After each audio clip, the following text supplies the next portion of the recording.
New $600 tax law affecting your favorite third-party apps like Venmo, PayPal, Zelle, and more. They now must report transactions of $600 or more to the IRS. Welcome back, everyone. So happy to have you back. In today's video, we are going to go over this in detail. It took effect January 2022 and it's official because it's on the IRS.gov website. We are also going to go over in detail the Form 1099-K. This is the form that these third-party companies will be using to report this information to the IRS. I will show you how to locate this information for yourself, so stay tuned till the end of the video. But before we can begin, we must speak on the many playlists pinned in the comment section, as well as in the description box. The child tax credit playlist, the income tax refund playlist, how to avoid tax refund delays playlist, all pinned in the comment section as well as in the description box. Make sure you're checking those videos out. Now let's get started.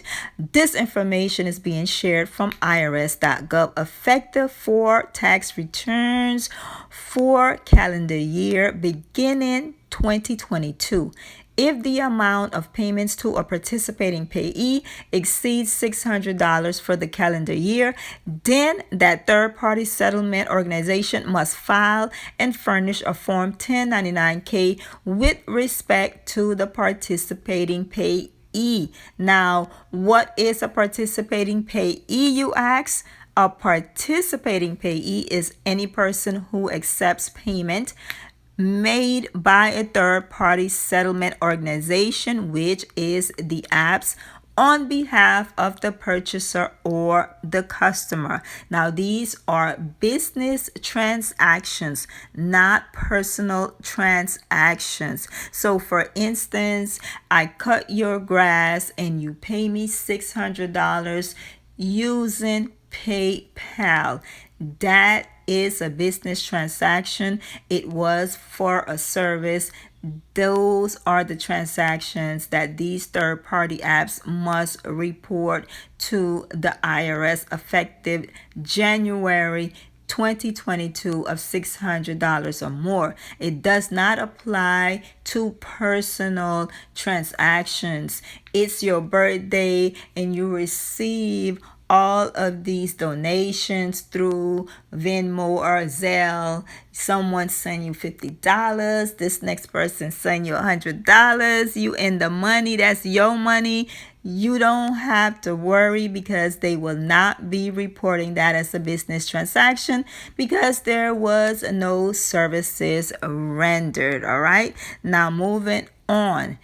If you use a payment card or a third-party settlement organization to pay for a purchase, do those purchases, do those reporting rules, the new reporting rules, do they affect that purchase you made with PayPal? No. Individuals will not receive a Form 1099-K for making a purchase.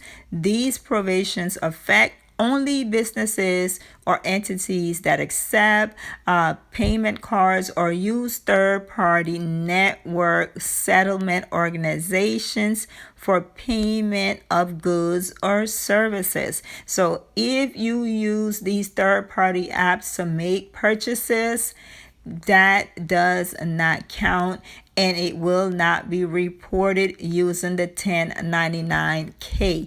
Now, what information must be reported on the Form 1099-K?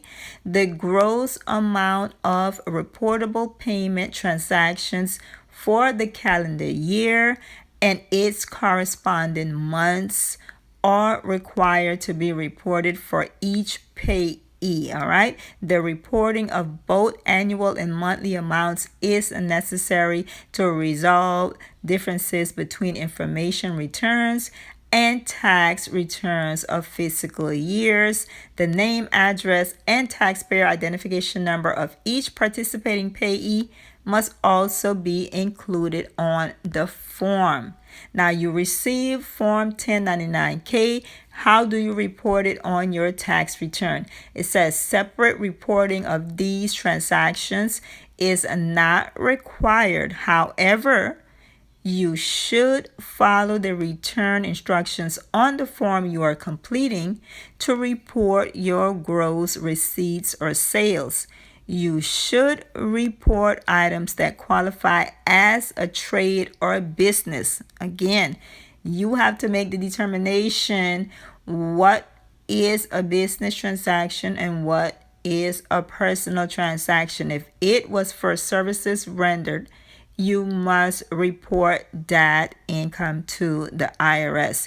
It says that you should report items that qualify as a business, a trade or business expense on the appropriate line item of schedules C, E, and F. So even though you don't have to duplicate the 1099 that the third party has already generated, you still have an obligation to make sure you are reporting all of your business transactions correctly. Because remember, now the IRS have a backup. It's not just you reporting the information of what you earn through these third-party apps. The third-party apps is also reporting this information, so your information must match what they are reporting as well. Now, why is this reporting necessary? This reporting is required. This reporting is required by law.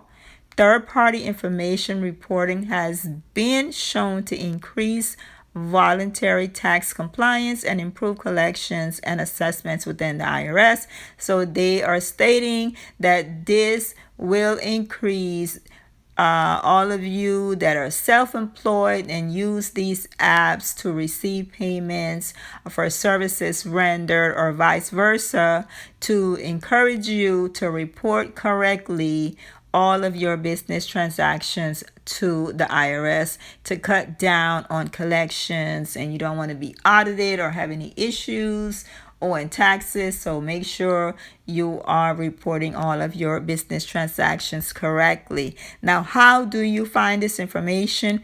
Go to irs.gov, type in the search bar. You see I have it here at the top, third-party reporting. Type that in the search, hit search. It will take you to the next page. You will see 3 items, 1, 2, and 3. The third one is what you're looking at here in the center that says General FAQs on payment, card, and third-party network transaction. You want to click on that option and you will see all of the information I covered here and much, much more detailed information that I did not cover in order to keep the video not too long. All right. Make sure you comment and let me know how you feel about this new 600 tax law. Are you using these third-party apps for business services?